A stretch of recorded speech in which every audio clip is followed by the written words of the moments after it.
Have you ever met someone or something you were never meant to meet, but it changed your life anyway? Like this video if you believe dogs remember who they're waiting for. Share it with someone who's ever held on to hope long after others gave up. Comment if you've ever met an animal that felt more like family than most people. Subscribe for more true stories where silence speaks loudest and love has four legs. Because sometimes the greatest heroes don't come charging in. They just wait in orchards, in quiet rooms, in corners of our lives we thought were forgotten. The orchard behind the farmhouse had been left untended for years. Wild grass tangled around the roots of old apple trees. Sunlight flickered through twisted branches, dappling the overgrown path. Birds flitted between leaves and bees hummed through forgotten blossoms. But under the farthest tree, half covered in vines and silence, sat a dog, still, steady, watching. The mailman said he'd been there for weeks. The neighbors said months. But no one knew his name, no collar, no tags, just a faded brown leather harness, worn smooth by years of duty.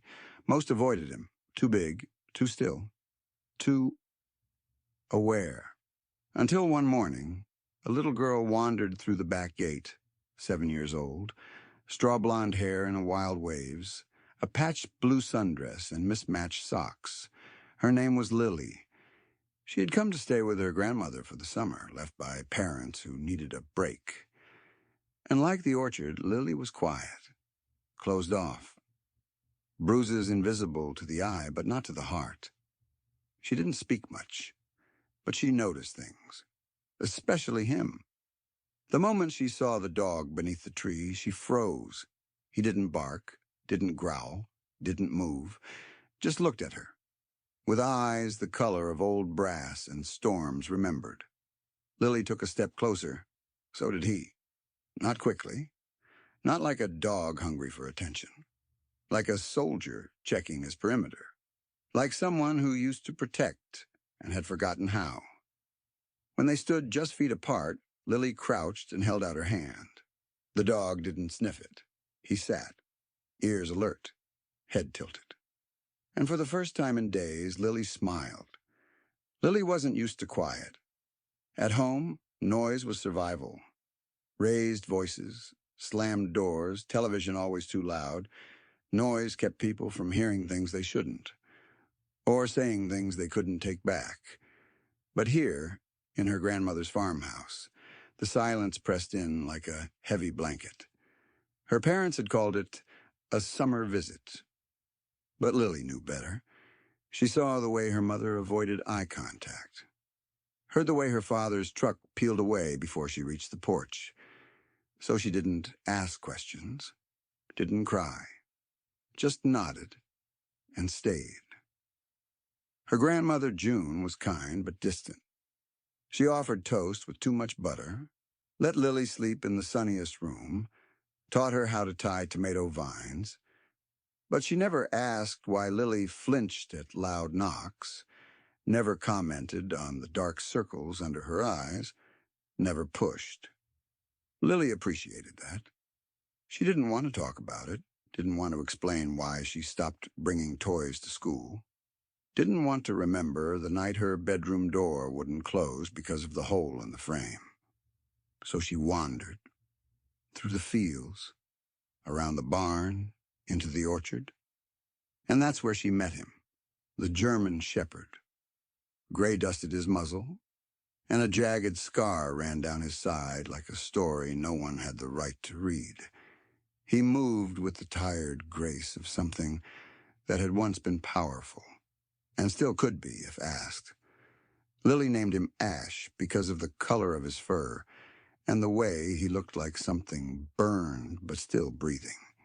She didn't ask if he belonged to anyone, didn't wonder if he was dangerous, because she saw something in his eyes, something she recognized, a kind of quiet watching, like he was waiting for someone who never came back. And maybe, just maybe, Lily thought, so was she. The days slipped by like pages in a book Lily didn't want to read. Each morning, she helped her grandmother water the garden. The hose leaked at the spout, spraying a cold arc onto her bare feet. June would chuckle softly, hand Lily a towel, and say nothing else. In the afternoons, Lily wandered, sometimes with a notebook, sometimes just with thoughts, but always with Ash. He wasn't hers, not officially. No collar, no leash, just a silent shadow that followed her wherever she went. If she sat under the apple tree, he lay beside her. If she walked the fence line, he stayed 2 paces behind. If she cried, and sometimes she did, quietly into her knees, he inched closer and pressed his head into her side. They were an odd pair, a solemn girl in hand-me-downs and a scarred old dog who didn't bark. But they understood each other in the way only 2 survivors can. One evening, Lily asked her grandmother where Ash came from. June paused at the kitchen sink, drying her hands on a faded towel. He showed up last winter, she said. Half-starved, limping. I tried to bring him in, but he wouldn't come close. Did you try calling someone? A vet? June shook her head. He doesn't trust people, but he trusts you. Lily blinked. No one had ever said that about her before. Not teachers, not social workers, not even her parents. Trust had always felt like something she had to earn, through silence, through obedience, through pretending everything was fine. But Ash gave it freely, without conditions, without questions, without a word. And for the first time in what felt like forever, Lily believed maybe she wasn't as alone as she thought. It happened on a Wednesday. The air was thick with heat and the buzzing of cicadas, the kind of afternoon that made everything feel slow and heavy. Lily had wandered farther than usual, Ash at her side, the sun a blazing crown overhead. They found the old trail behind the orchard, overgrown and half forgotten. Ash hesitated at first, his ears twitching toward the woods beyond, but Lily stepped forward. He followed. 10 minutes in, the world changed. A gunshot cracked the air like lightning. Ash lunged in front of Lily instantly, snarling, body rigid. Then a second shot, closer this time. Lily dropped to the ground, heart pounding, arms wrapped around her head. Ash stood over her, a trembling shield of muscle and breath. Voices followed, sharp, panicked, male. Did you see her? Just a kid. Run! Branches snapped. A third gunshot rang out. But this time Ash bolted. Not away from the danger, but toward it. Lily screamed, "No!" But he was gone, through the trees like a ghost made of teeth and fury. She didn't move for a long time. Not until the smoke started curling from the trees behind her. A fire. Something had gone terribly wrong. Lily turned and ran, her lungs burning, her voice hoarse from yelling Ash's name. She didn't stop until she reached the edge of the orchard, collapsed in the tall grass, and screamed into the earth. Ash didn't come back that night, or the next, or the one after. The town called it an accident. Said some hunters must have dropped a cigarette, but Lily knew. She'd seen the men, heard the voices. Someone had been hiding something in those woods, and Ash had chased it into the dark. And now he was gone, just like everyone else. But deep down, Lily felt something different this time. Ash wasn't just lost. He was doing something, fighting for something, and she would wait. She would believe. Because that's what you did for someone who'd once stood between you and a bullet. 3 weeks passed. The fire was put out. The woods were taped off. Authorities said it was an illegal hunting incident. Nothing to worry about. But Lily wasn't convinced. Ash had vanished chasing danger, and no one seemed to care, except her. At night, she'd sneak out with a flashlight and walk the edge of the orchard, calling softly, "Ash, boy, come home." Sometimes she swore she heard rustling. Sometimes she saw shadows. One morning she found paw prints in the mud outside her window, German shepherd-sized. Another day she woke up to find her drawing, her and Ash under a tree taped to the porch door with a burnt twig. She showed her grandmother, who dismissed it as a prank. But Lily knew better. Ash was alive. He was trying to tell her something. She started collecting clues. A scorched branch shaped like an arrow. A patch of dark fur on her doorstep. A child's shoe buried in the woods. That one stopped her cold. Because it wasn't hers. And it was far too small. Lily brought it home wrapped in leaves, hands trembling. She didn't tell anyone. Not yet. But that night she whispered to the air, "What are you?" Lily knew she couldn't solve this alone. So she went to the only adult who might still believe in stories that didn't make sense on paper, Mr. Beckett.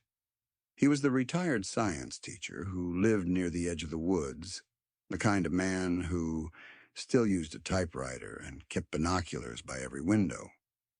People called him odd. Lily called him safe. She knocked on his door just after dusk, her backpack full of sketches, notes, and that single muddy shoe. Mr. Beckett opened the door, squinting. "Lily Jensen? Thought you'd be home doing homework." "I am," she said. "Just not the kind teacher's grade?" That made him smile. She spread her findings across his work table. Drawings, maps, photos, burnt wood, paw prints. The shoe. Mr. Beckett didn't laugh, didn't brush her off. Instead, he adjusted his glasses and leaned in. "You're not chasing ghosts," he said after a long pause.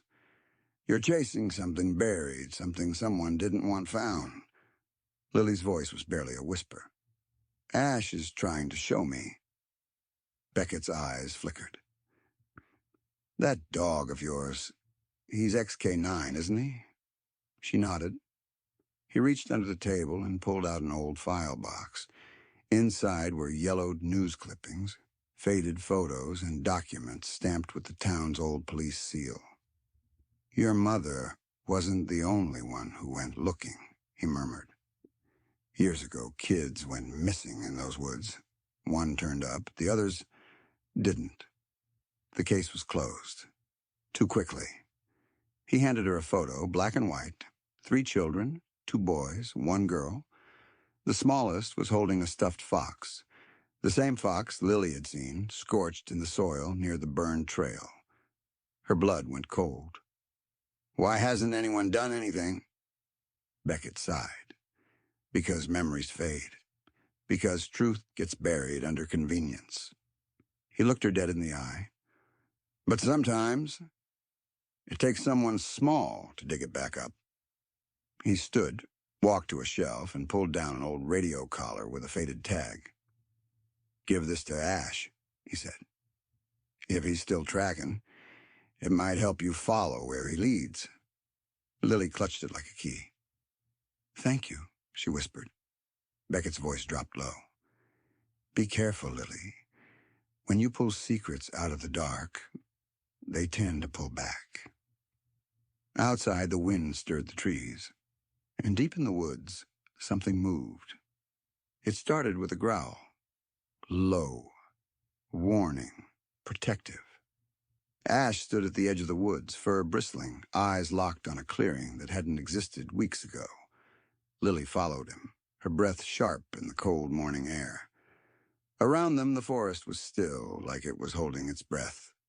They reached a charred tree stump. Ash sniffed once, then began digging with frantic urgency. Lily dropped to her knees beside him, pulling away moss and soot, her hands trembling. And then, metal. She unearthed a rusted tin box sealed tight with duct tape and time. Inside, a stack of Polaroids, a child's bracelet, a police badge, half melted, a note, scribbled in shaky, childlike handwriting. "He said if we told, the fire would come again."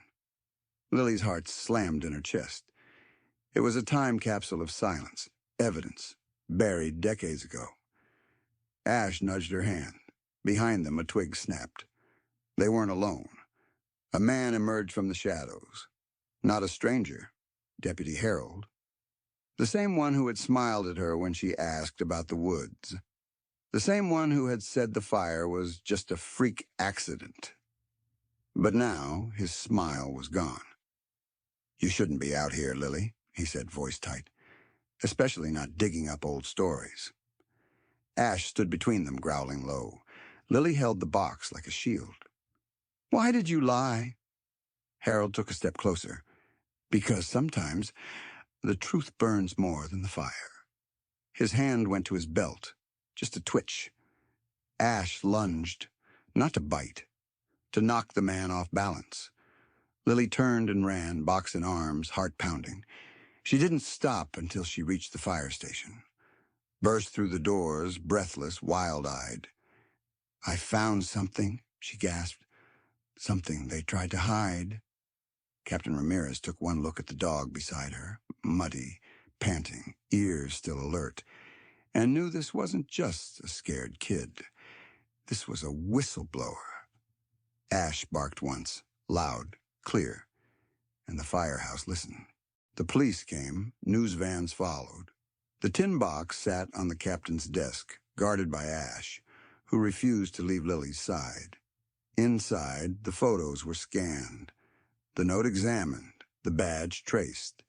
Turns out, the girl who wrote the note had gone missing 25 years ago. Her name was Megan Price. The bracelet in the box matched the one she was last seen wearing. And Harold? He didn't show up for work the next day. By the time they got a warrant, he was gone, his house abandoned, his past unraveling like brittle wallpaper. But the truth he tried to bury had already taken root. Captain Ramirez sat Lily down gently, her hands still smudged with dirt, her eyes too old for her age. "You saved someone, you know," he said. Lily shook her head. "I just followed Ash." Ash thumped his tail, eyes half closed but still alert. He hadn't left her side, not once. Investigators reopened Megan's case. More missing files were uncovered. A quiet, systemic cover-up, forgotten by time and protected by silence. Lily testified. Not in court yet, but in statements, interviews, camera flashes. Her face became the symbol of the firehouse's new motto. "We don't bury the truth, we dig it up." Ash was made an honorary member of the unit. They gave him a badge. He bit it once, then sneezed. The story went viral. People sent letters. And somewhere, someone who had been quiet for far too long read Lily's words and whispered, "Me too." Lily returned to school not as the quiet girl who once hid behind her drawings, but as the girl who had followed a dog into the dark and come back with the truth. The mural she'd once painted alone was redone, this time with help from her classmates. At the center of it stood Ash, his coat streaked with gray, eyes wise and kind. Beside him, a girl with chestnut curls held a flashlight, not to shine into others' faces, but to guide those still trapped in shadows. Underneath, a plaque read, "For the ones who dig when silence gets too loud, for the ones who listen when no one else does." Every morning, Lily passed that mural. Sometimes she'd pause, resting her hand on Ash's painted head. The real Ash, now retired officially, would sit beside her, tail sweeping the floor, ears twitching to every laugh, every footstep. He had a bed in the principal's office now, a badge on his collar. And more importantly, he had a home with Lily. They moved into a small house near the lake, donated by someone who read her story and remembered their own. Lily's new room had sunlight, bookshelves, and a window seat where Ash liked to nap. Sometimes, when the wind shifted just right, Ash would sit up suddenly, ears sharp, nose twitching, like he remembered something, like he'd never stopped listening. And Lily? She kept drawing. kept telling stories, because the world needed more of them. Not the kind where monsters always win, but the kind where a girl and a dog tear through canvas, crawl through dirt, and find something brighter underneath.